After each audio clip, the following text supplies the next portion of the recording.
rule number one is don't lose money. Rule number two is see rule number one. I mean, that's the key. It's like you want to stay in the game for as long as you can. Maybe that's from Morgan Housel's book. But yeah, that's the key. It's like if you've got, whether it's $10,000 or $10 million, if you put it all into one thing and you get wiped out, now all of a sudden you're just building it back up. I got a forward of a screenshot from Craigslist, and it turned out that they were not boyfriend and girlfriend, rather they were pimp and prostitute. And the services were very, very, very clearly advertised. And the number was the guy's number, and the address was the address of the place. And so finally I had to evict them, but they were very nice about it and very understanding, and they just moved out. And second time around, I was like, okay, learn the lesson. Don't, rent out to a pimp and prostitute. A bigger lesson to me was don't ever manage a rental again on my own, because I clearly did not know what I was doing. So I got a management firm and they rented it out. And after that, everything was pretty smooth. You don't have to be invited into a network. You can proactively go find the right types of networks, either in a one-off situation, like coming to a local meeting or a conference, or some of these organizations that are all about networking.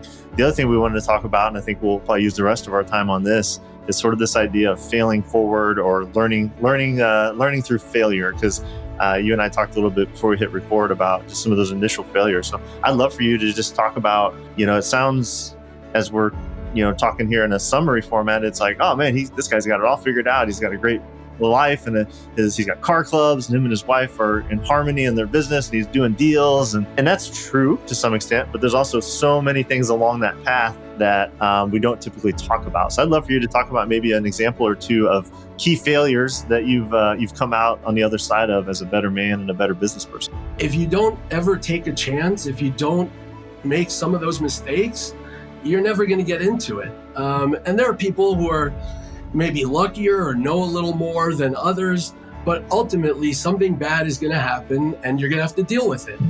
And that's kind of the key. If you can't accept that from the beginning, you're never going to succeed.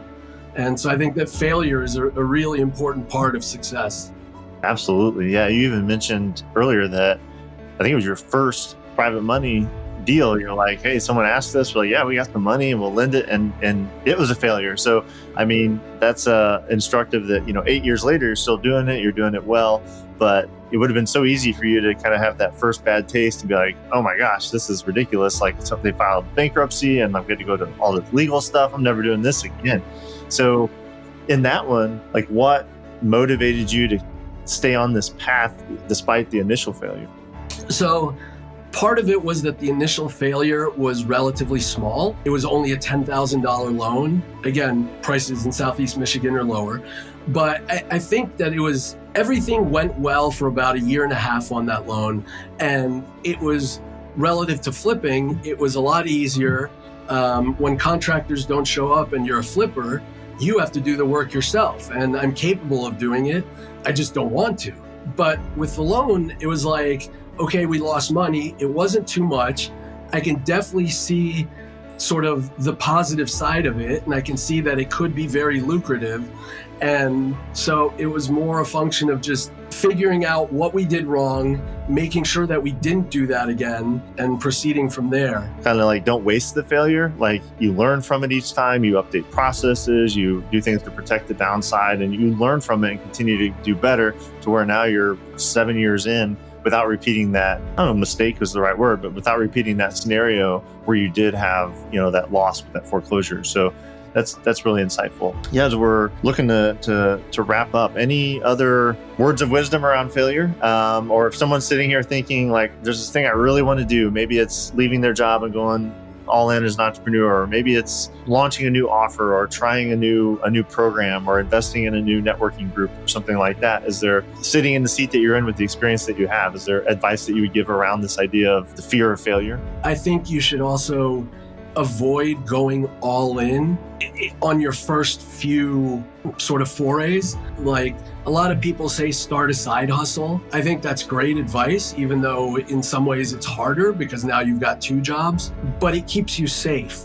And I think it's Warren Buffett who said, like, never get knocked out, or, rule number one is don't lose money. Rule number two is see rule number one. Yeah, I mean, that's the key. It's like you want to stay in the game for as long as you can. Maybe that's from Morgan Housel's book. But yeah, that's the key. It's like if you've got, whether it's $10,000 or $10 million, if you put it all into one thing and you get wiped out, now all of a sudden you're just building it back up. And so being cautious and trying to learn as much as you can while you are moving towards that new thing is the way to do it. Some people, they want to just quit their job and go do this new thing. And that's great if it works out, but if it doesn't, then what do? Do you go beg for your job again, or try to start over at another company or something like that? So I think that going in slowly and very sort of consciously is the way to do it. Don't let the fear of failure hold you back, because what's the downside? You screw up an interview, they don't publish it, who cares? It's not a permanent fatal flaw. And so I think anyone in this moment listening to this interview probably has some decision, some risk that they really want to take, they should take, and they're holding themselves back with either analysis paralysis or putting this huge weight on it that it doesn't deserve. I love that, Yoav, as just a takeaway and a framework for decision making. Like, you're gonna fail, so let's fail forward and let's learn from it. But you can't learn anything if you don't take any kind of risk.